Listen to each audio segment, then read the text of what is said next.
What's going on, Wolfpack Nation? Welcome back to another episode of Tuffy Talk, and it is that time of year. I still have snow up here in Northern Virginia, but spring is just around the corner, and that means one thing for NC State, and that's Pac-9 baseball, and we're here to cover the upcoming season.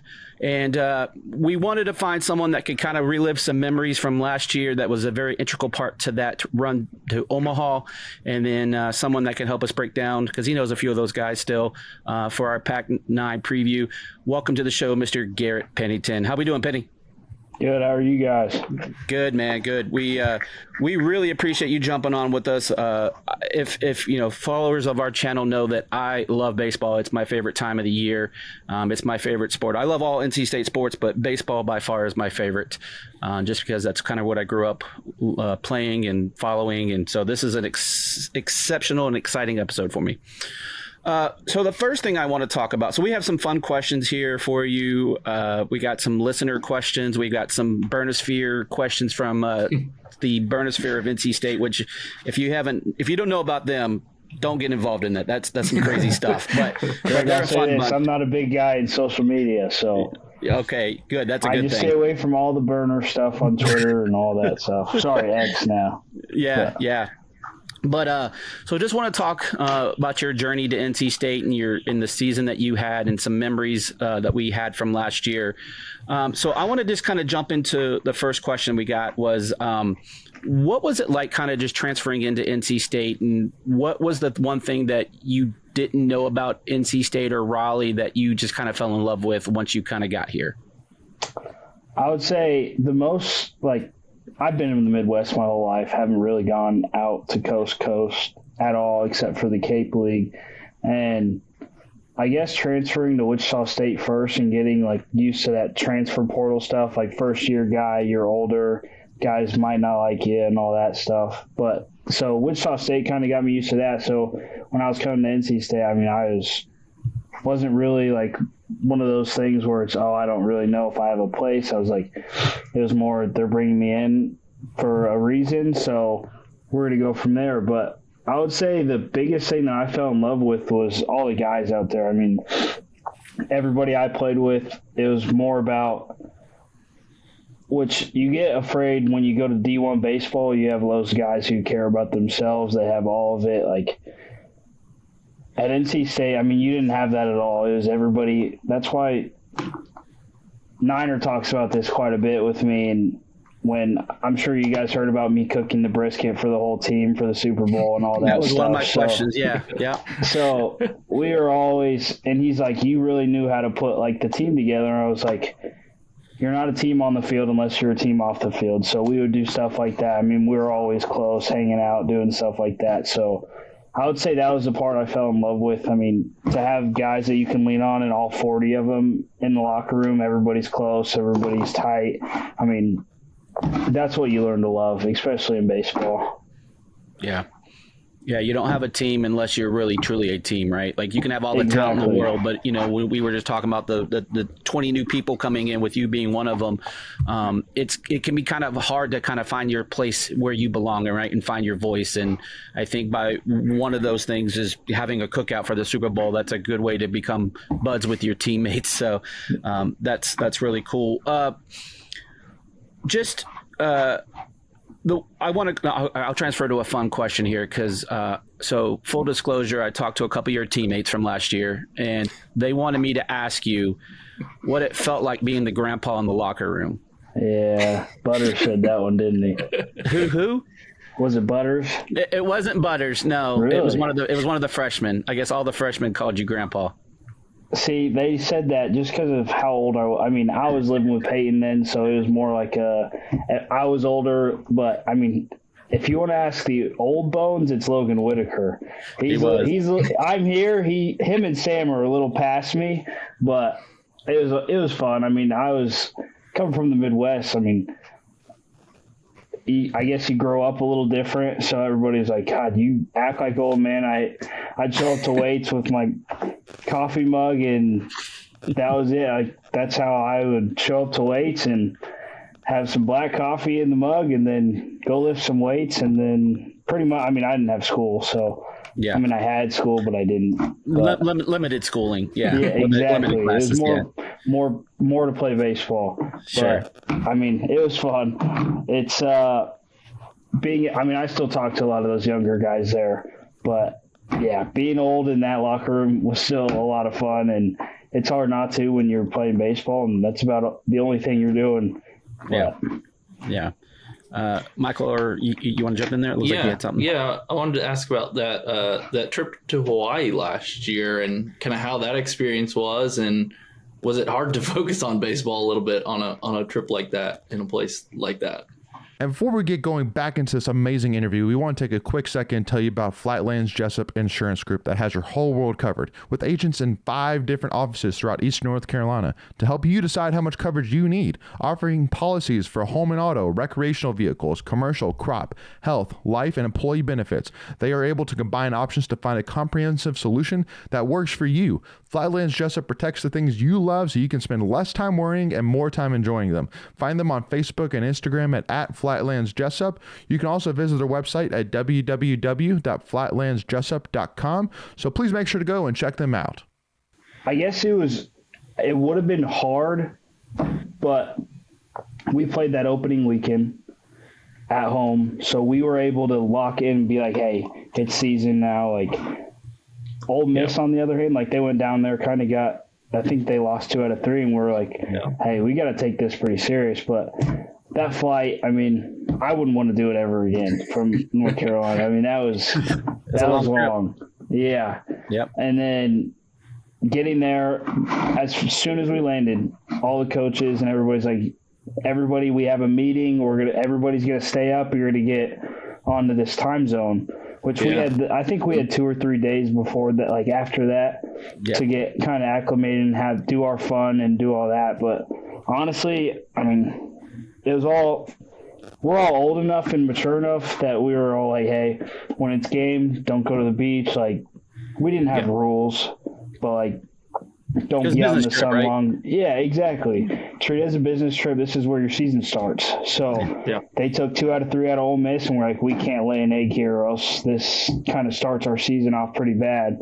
But no, the trip was awesome. Baseball was great. I mean, the atmosphere was great, and it's hard to complain. You're playing baseball in Hawaii. Yeah. I mean, I think it was late games, so you're doing it under lights, and which I think that was our first time, because everything back in NC State was pretty much daytime because of daylight savings. But it was cool playing under the lights at that place, and then I mean, you go home and you have a beach and an ocean right out your back door, so it was pretty cool.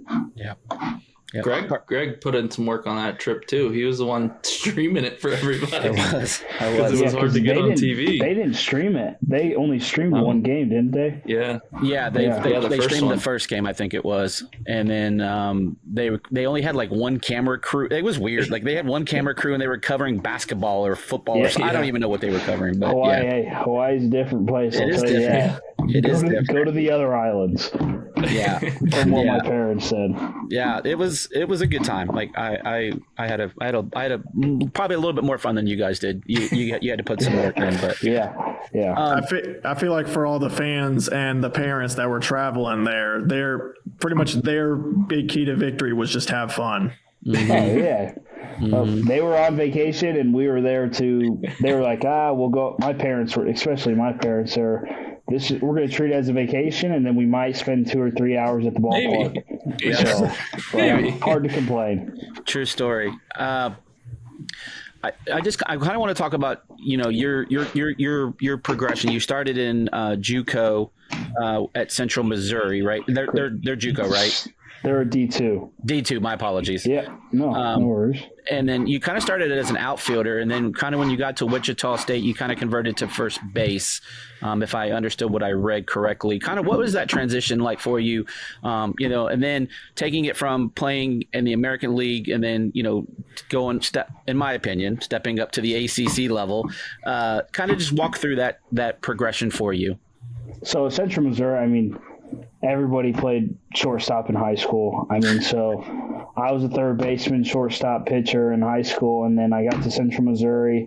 My first year was that COVID year. I was the backup third baseman / DH. Didn't get many ABs COVID year because we played 20 games. And so then that next year, I was between third base and outfield. So that was where – and we were kind of missing a corner outfielder. So they're like, hey, you have a big arm, like go out there, show it off. And I could move well for my size and hit. So kind of did that. And then I was in the DH spot and outfield quite a bit. And then Wichita State, I was in Cape Cod, and then I entered the portal. And they're like, hey, we know you have really good infield skills, and we need a first baseman, because they had, I don't know if you guys know the name, Peyton Tolley. Mm-hmm. He was the two-way from TCU, and he was their first baseman when he wasn't pitching. And so they wanted to kind of give him a break and just let him focus on pitching and hitting. And so they called me in, and that's where kind of first base stuck. And then I guess it kind of stuck at NC State too. So, gotcha. But I mean, that was all the position stuff. It's first base. I mean, I'm not big. I'm big and probably not tall, but do all right. Yeah. So I kind of want to talk about we kind of mentioned you when you came to state and kind of what impressed you about NC State and Raleigh, but I kind of want to focus now on the coaches from NC State, right? With Coach Avent and then Coach Hart as well, because I thought, going into the portal every year and then the unknowns of what you're going to get, right? And so how important talent evaluation is when you're trying to find replacements for guys that have either graduated out, transferred, gone to the draft, whatever. Because you had really good numbers at Wichita State, right? But those numbers, like I said, in that conference, you stepped up in competition in the SEC or the ACC. I don't know why I just tried SEC. My gosh. But just kind of like take me through that progression, because like all of your offensive numbers came up at NC State pretty much. Your batting average rose, your home runs, your RBIs, runs scored, everything. So just how do you make that jump from that level to the ACC level? I gotta hand it to all the coaches, Bo, Hart, JT, Clint, Avent. There's a difference between playing in a place that's relaxed, you get to play your game. Like, I thought coming to the ACC, it'd be like kind of like my Central Missouri, where everything's this, you're going to do this, and it wasn't like that, which all my other schools, it was kind of like I always focused on mechanics versus approach, and Hart kind of helped me dial in. He's like, hey, like, it would always be a game MVP. He's like, hey, if you can't hit a home run on the pitch, like, if I'm going to pay you something for a home run derby, what pitches are you going to swing at? So you start dialing in, yeah, you can swing at a black pitch and do some damage, maybe a single, but he's like, are you going to hit that for a home run every time? So that was kind of the approach part of things, but it kind of helped being I would say that the AAC and the American, it was different pitching. You're not facing velo all the time, which in the ACC you are, which I think that kind of helped me a lot, because you guys know the leg kick. If I get that on time, then I can adjust down to slower, which in the ACC it was like sometimes you get a guy throwing 86, 87 and doesn't know where it's going, and it's just a lot more competitive ABs in the ACC, which I thoroughly loved. When I was in the Cape before Wichita State, I was facing guys that I've never seen before because I was in D2. And that's kind of what flipped my switch. I was like, I want to face higher level. Like, this is fun. This is a new level. This is untouched territory for me. So when I got to the ACC, all the coaches, just a relaxed environment to play at is a huge deal for a player. Like, at some schools, you have those coaches who get all over the freshmen their first year, change all their swings, do all that. Like, they don't do that at NC State, which loved. And when you ask a question about a swing, then they'll look at it. But other than that, it's really relaxed. You do your own thing and you execute for the team. Every player's got their role. So it was just it's just really fun to play baseball at NC State, I would say. Gotcha. Carson, you got something over there? No, not at the moment. Okay. No, you're good. All right. You got something, Michael? You mentioned the leg kick. Is that something you just always have had, or is it something you kind of developed to help with timing and everything? I would say so. My high school freshman year, I had like a horrid toe tap where it was like a bounce, and then a big, like a leg kick, but I took it back and then bounced, and I was like, ew. I'd watch a video and it just looked horrible. And so then I was like, all right, I'm going to take the toe tap out, and then it just progressively got higher and higher, and then now it's to where it's at. So it wasn't really like a timing thing. It was just like something to make that swing look a little more smooth. But yeah, it was pretty rough, I will say, freshman year of high school. Wolfpack Nation, I know that you're enjoying and loving this interview. I want to interrupt this interview for just 1 second and tell you about Oconee Gold, a small batch barbecue, y'all, who has some awesome, delicious barbecue sauces and rubs, and even merchandise too that you will love and enjoy. Again, they have barbecue sauces starting with their original, which is a sweet brown sugar based mild barbecue sauce, but they also too have barbecue sauces that are spicy, jalapeno flavored, mustard based, vinegar based, and then they also have too, again, a delicious dry rub that's great. All your chicken, pork, seafood, beef, you name it. If it's any kind of meat whatsoever, that rub will take it to the next level. I can guarantee you that for sure. So again, go and check out their website, www.oconeegoldbarbecuesauce.com. Use the coupon code Tuffy Talk to get 15% off your entire order. And if your order is also over $99, you also get free shipping as well, y'all. So again, go to oconeegoldbarbecuesauce.com. Use the coupon code Tuffy Talk to get 15% off your entire order. Enjoy it, y'all. You will love it, and I can guarantee you that. And as always, go pack and get you some, y'all. So back to another listener question. The question kind of came like, how did it feel hitting in the position you did in the lineup and then having all the guys in front of you kind of just able to protect you? And so, you were able to, there wasn't necessarily quote unquote a place to put you in a lot of situations. So you got good pitches to handle and, obviously did your thing, but just kind of talk about the lineup last year and what that did for you personally. I would say, having Eli in front of you, he's always a good bat. He takes – sometimes you get to see a lot of pitches, and then sometimes he demolishes that first pitch, and then you kind of know what to sit on that next pitch. But, having Matt Cozart and everybody down from there, it was just a revolving door of runs for us. But being able to have so many options in offensive, like we would do hit and runs, we'd do – all of that stuff. So it was really fun to be able to have protection back there and be able to get pitches because, I'm sure everybody knew how to beat us. It was to not pitch to our top of the lineup, but then you get hurt by our bottom of the lineup because then they get on. And then you got to pitch to us. So that was part, you have speed in the leadoff. You got all of this power and doubles and all of that throughout the middle, and then you got Luke Nixon, you got Butters, you got and they have good APs, long APs. They take pitchers out of the game. They steal bases. I would say our lower half of our lineup is really where our run production came because everybody was moving bases so easily.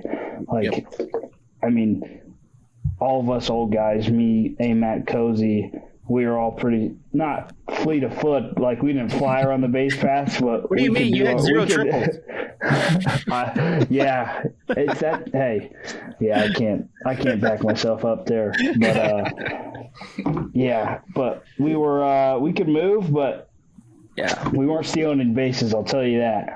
Yeah, to that point, I made the argument last year that the bottom of the lineup was as important, if not more important, than the top of the lineup. To your point, like they would set the table for you guys, and a lot of those guys didn't hit for high average, but they just found ways on base. Whether you're just putting a ball in play, taking walks. To your point, and anytime those guys got on, I just felt like, okay, we're going to score runs because the top of the line, we're turning the lineup over, and the big boys are coming up, and it always felt like, okay, if we can just get through, get push something, like just stay in the games because you look at someone like you mentioned Buttersworth who had that like walk-off home run against UNC, and I think you guys led the league last year in walk-offs. I think you had like 7 or 8. I'm trying to remember the number, but I knew it was a good number. Up there. Yeah, it was. So you it's guys not the stat you want to be known for, though. No, but to the point, like your bullpen kept you in the games, right? Exactly. You got to the dude D-Rock, and so it was just like, hey, keep the game close, and we'll make a run. Obviously that Duke walk-off with Eli crushing it against Duke, that was another memorable moment from the season last year. Yeah, so I just kind of gave you a few stories there, a few examples, but I got a two-parter here. With regards to the Omaha run, what's kind of the story that you'll take away from that? Doesn't necessarily have to be an on-field moment, but just during that postseason push to get to Omaha, kind of what's the one thing that you're going to tell your grandkids when you're old and sitting on the porch? I'll probably tell them about the Georgia series. That series was probably the most fun series that I think any of us have ever played in. I mean, not to nonchalantly say we blew their doors in the first day. No, you did. Yeah. And then the second day they kind of got us back, and then that third day was just a rubber match. And I mean, just that atmosphere, it kind of, honestly, that park was kind of, the atmosphere was kind of built, but then you have the stuff in right field in that frat house. Yeah. But like everybody's kind of on top of you at the field, and it's pretty By sweet. the way, I don't think Alex's ball still landed yet. No, I think they're probably searching for it in the front of the house somewhere. But that was, I mean, to have that last game was just, I mean, I'm sure you guys know we had fun after that series won in Georgia. I'm well aware. But that was probably the best. I still tell a lot of people about that. They're like, hey, like you made it to the World Series. I'm like, yeah, which me being from the Midwest, like I've seen Omaha plenty of times, which it was still unreal. Like, but like to be playing on that field, I mean, that's a dream come true. And then all of the stuff you get, like being able to play in front of, like, especially me, like all of the hometown people, they all drove up from, because it's just 3 hours away. Yep. And high school coaches, everybody's sending me pictures like, dude, this is nuts. Like, that's awesome. You're at a D2 2 years ago, and now you're here. But couldn't have done it without any of the guys. But so the Georgia series was unreal. Yeah, so my follow-on was just talk me through the dude in strikeout of Charlie Condon, right? The bases loaded, the situation. I think they were down 2 or 3 runs at the time. Maybe it might have been more, but I think it was 3. Just walk me through that. A true freshman coming in with the bases loaded and to get the final. I think he got 2 outs if my memory serves me. He struck out 2. Yeah, that's right. And then I think it was second and third, and then he struck out 2, walked 1. That's what it was. And then Charlie got on, and I was like, oh no. Honestly, in my head, I was like, this could either go really bad or really good. But dude in slider was working. I mean, he probably shouldn't have. I don't even remember the at-bat that he walked, but I knew it was a 3-2 count, and I think one of them that was missed. But I knew his slider was working because he made the top of their order look pretty silly on it. And I was like, hey, like, I think I even went over there and talked to him after the walk and kind of, I was like, hey, you're better than him. Like, you'll be all right. Like, just throw your pitches and so what? Like, go do your thing. Yeah. I mean, he's done it all year. He's going to be a hell of a pitcher when he grows up. He already is, but we'll talk about him a little bit more in the episode too when we break down this season. But I just kind of wanted to get your thoughts because that was just, I mean, just watching it from the stands, I'm like, oh god, here we go. Like this is, as an NC State fan, you're like, this is going on ESPN. Here we go. Right. Yeah, it's going to be all the videos and. Well, and it was. Remember, we were at the bar that night, and it was like the number 1. I think it was like number 1 or number 2 that night was the strikeout. Which I mean, after the first 2 swings of him on those sliders, I was like, okay, he has it. Like, he's nowhere close to him. He thinks this 98 is going to come, and it never did. So. Yeah, I mean, he made the National Player of the Year look like a kindergartner. It was just, it was insane. It was insane. He has that kind of stuff. I'll tell you that. He does. That's why they call him the dude.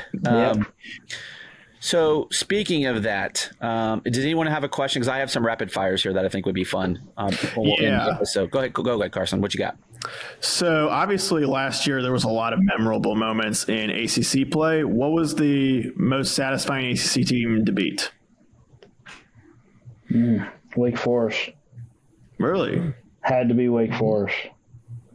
Just because how good they were making it to the College World Series the year before, or I would say just because of how they acted okay, on the field. I'm sure you guys know how that is, but when they do the stuff early in the season and then they started getting humbled a little, and then they still do the same stuff.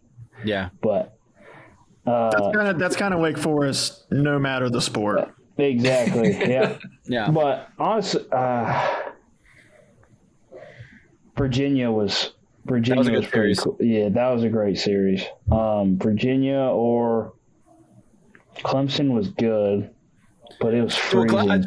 So to that point, Clemson was the turning point, I think, in the season for you guys, right? I agree. That was right. I think we weren't even ranked, and then we went in there and beat them, and then I think then we played another ranked and swept them. But I don't know who it was. I can't remember. Clemson, and then the UNC series was after UNC. that. Yeah, but we didn't sweep you. No, we didn't. No, we took 2 or 3 though. 2 or 3. No, we took 2 or 3 against UNC because they blew us out the last game. Last game because we pretty much rested everyone after clinching. Yeah. Yep. Yeah.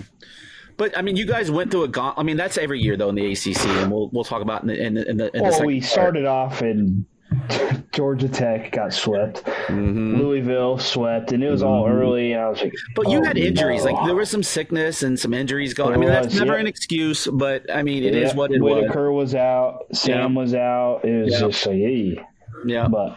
Yeah, you had to pitch a couple guys midweek that you probably would have liked to have had on the weekends, and it was a weird beginning. And no offense, very weird. No offense, it actually worked out for you guys because no one was paying attention because NC State was on the Final 4 runs and all of that. So if you were going to stink it up, that was actually the best time to do it because no one was even paying attention. Yep, and then midweeks. Midweeks are hard to deal with, but to your point, okay. So let me ask you this then, because this is spawning a question. What's more important to you, the ACC games or the week? I mean, they're all important. Don't get me wrong, but ACC games or midweek games? ACC. East Carolina. I could care less, honestly. They were. I mean, we swept them at Wichita State. I got that in the pocket. So there you go. When we were playing them, I mean. They were throwing their best guys against our midweek guys. So, just because, I mean, that was my opinion. But hey, you're entitled to it. So I would rather have UNC in that weekend than ECU. Gotcha. All right. So we're going to end this episode with some rapid fires. Some of them are mine. Some of them are some people that were asking us some things. So I'm going to throw these out to you. We talked about the dude, and of course your nickname's Penny. Who had the best nickname on the team? Probably D-Rock. Okay. Just as D-Rock. That was my favorite. I don't know where it came from, but Dwayne the Rock Johnson, that's what we called him. So that was my favorite. Okay. Best walk-up song on the team. Guys, I'm gonna have to be selfish here. I think everybody's saying the song. It's Burn It Down, Horns Eaters. There you go. I have no problem with this. Best uniform combo. Ooh. I love the vest. Gray or white. Love the vest. Nobody else has vests. I mean, ECU has vests, but they don't look like ours. Gotcha. But that was my favorite uni combo. Who in the locker room do you not want running the music?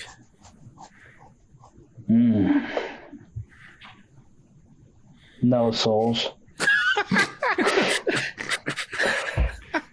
I mean, his nickname's Soul Train. It's got to be like good music, right? Or no soul?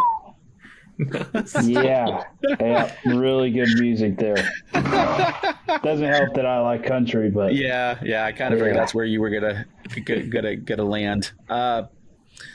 Toughest one to hit live BP off of? D-Rock. Yep. Slider. Yep. That was well, when we were facing him, it was kind of when he was throwing pretty hard, and it was and then he'd throw these big sliders, and you're like, where did that come from? But I would say he was the toughest AB. But Gotcha. Yeah. Toughest pitcher you faced last year? Chase Burns. pretty easy there. It's pretty Pretty straightforward. easy choice there. Yeah, pretty straightforward. I figured that's where you're going to go. Yeah. All right, so this is one we always ask people. So we're going to ask you this too. Favorite flavor of Howling Cow ice cream? I always got. See, I didn't do flavors. I always got the one with the cookie at the bottom, and then it's got the what was it? What was it called? Is that the Wolf Tracks? No, it's got like literally a fresh baked cookie at the bottom. Oh, I'm not familiar with this one. Oh my god! It's an actual creation. Yeah, it's their son. Yeah, and then it's got fudge on it. It's got chocolate chip cookie dip. That's why I'm going to raw. I'm gonna have to get on the plane after this. Well, hey, the guys already asked me, and this isn't a rapid fire, but the guys asked me if you're coming back for a Super Bowl party this year. I think I'll be there the next weekend. Okay, so you're gonna be there opening weekend? I don't know if this is released yet, but we're supposed to have a get a little inside information. A little ring ceremony. Okay. Yeah, because they never really did a public one for you guys. We thought it was going to be during football season because they did it in 2022 when you guys did that. So, okay, I like that. Gentlemen, do you guys have any rapid fire questions? Not at the moment. Okay. All right. Well, I think that's a good spot to end episode 1. I think that was a good recap of last year and some fun things about the team as a whole. And so we'll come back for episode 2 and we'll start talking about this season's team. I know Penny knows a few of the guys that are still around, and we brought a couple of transfers in that Penny played against last year. So I definitely would like to know his thoughts on that. So Wolfpack Nation, make sure you're following us on all of our social media channels. Make sure you're liking and subscribing, get that bell notification so you can get wonderful episodes like this delivered to your inbox. And as always, we appreciate you. So 1, 2, 3, go Pack.